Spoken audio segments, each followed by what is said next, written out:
So, one more thing on that same level. In order for you to repeat your marketing to many people, to as many people as possible you can. Keep in mind, even Bill Gates cannot contact all his prospects all the time. So he contacts certain prospects in certain way over and over again. He cannot reach all people. Even he has a marketing budget problem. We all do. I'm not saying there is no marketing budget problem, because there is. Our resourcefulness will bring that down to a minimum nevertheless, or to at least improve it on a daily basis. By doing so we make more money, and by doing so we can even more market, and that's how it mushrooms again. So, but let me tell you one more big principle in that whole thing. So we want to not contact one person, 1,000 this month, another 1,000 this month, another 1,000 the next month, and then a year later the first. No, we want to contact the first 1,000 or 2,000 over and over again, many times before we switch. So, however, also a principle of quantity versus quality. Okay. Let's assume you have a marketing piece which costs $1, okay, or let's just say in India 10 rupees or whatever it may be. So, 40 rupees, 50 rupees based on the dollar. Anyway, it doesn't matter, it's just an example. So you have one marketing piece which costs 50 rupees and one marketing piece which costs 1 rupee. The 1 rupee marketing piece is obviously not as nice, not as beautiful, it's whatever, okay. And the 50 rupees more nice and more gorgeous and more beautiful and more elegant and all that stuff. Which one do you use? The $1 one or the 10-cent one? Most people tell me all kinds of things. They tell me it depends on the industry. If you're in a high-class industry, they say it depends on what the prospect wants. The prospect wants nothing.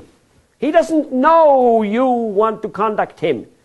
He doesn't demand high or low marketing brochures. He has no fucking clue. Let me tell you, the answer is rather simple.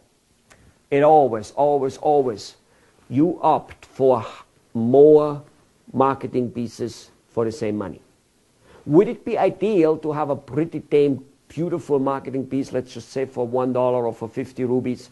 Would it be good to have that for everybody and have that once a day? Yeah, it kind of would. You will never get to that level, because it's actually not, or maybe it would actually, I should say, because the truth is, it's the normal, inexpensive marketing brochure in large quantity, repetitively sent, which is so much more effective than a good one sent only a few times. Would a very good one sent hugely many times and repetitively be better? Maybe, but only maybe. But actually the truth is the not so good one works just as well. Okay, let's look at, for instance, just at a small one example. In my own company, 20 years in business now, consulting doctors and other businesses and printers and people who make coffee and fashion designers and name it. Not too long time ago, we sent out 10,000 letters. Now, 20 years ago when I started, if I would send out 10,000 letters, I would have gotten 100 inquiries, not sales, inquiries. And you might go, wow, that's very little. Well, actually, yes, it is. Keep in mind, the effort is always larger than what we think we get back. I mean, we never get back. Actually, that would be 1%, by the way. And actually, that is good.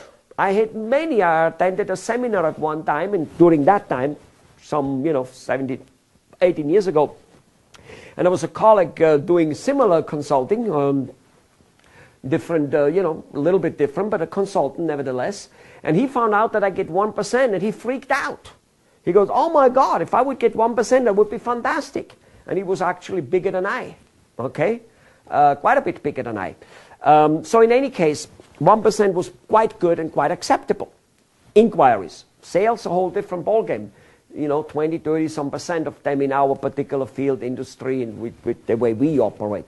Other consultants may have total different numbers. There are no what it should be. Please forget about what it should be at any given time. Just look what it is, not what it should be. Okay? So anyway, we sent out 10,000 letters 6 some whatever months ago. And we got a whopping 6 or 7 inquiries. Oh my God, 6 or 7 inquiries. I'm not even sure we made a sale out of it.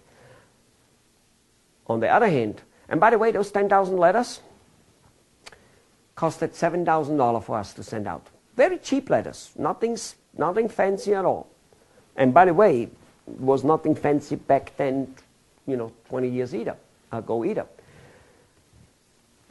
We're sending out emails to 300,000 people,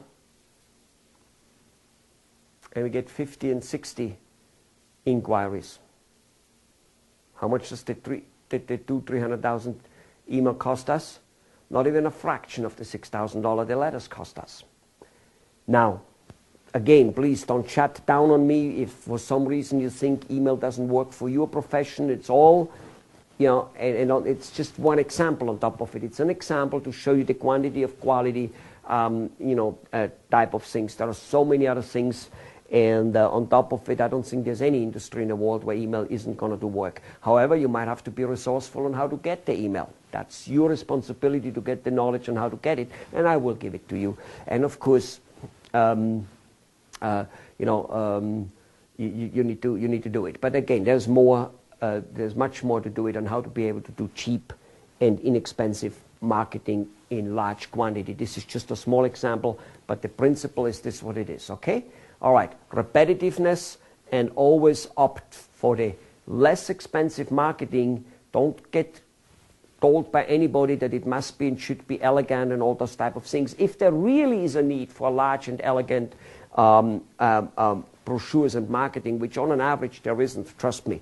Okay, I've dealt with very high-class companies in high-class products. On an average there isn't. But if there is, it would be sent to people who are already interested, not to the first chat of getting their first interest.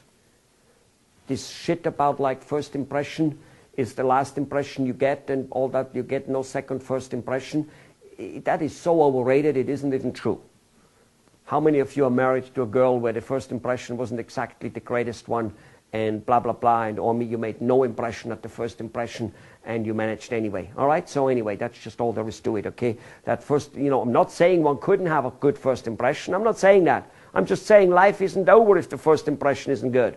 It's like, when the President of the United States speaks to the college or university graduate and says, your future, the future of the country is in your hand and it lasts on your shoulders, and go out there and your first job will be important. Or like even actually young kids get told the type of profession and the type of college and the type of topics you choose are going to be determining your life. What a bullshit. It couldn't be more untrue. Hardly any one of us works in the profession we have learned. Hardly any one of us does what we have learned in school as such. We do other things.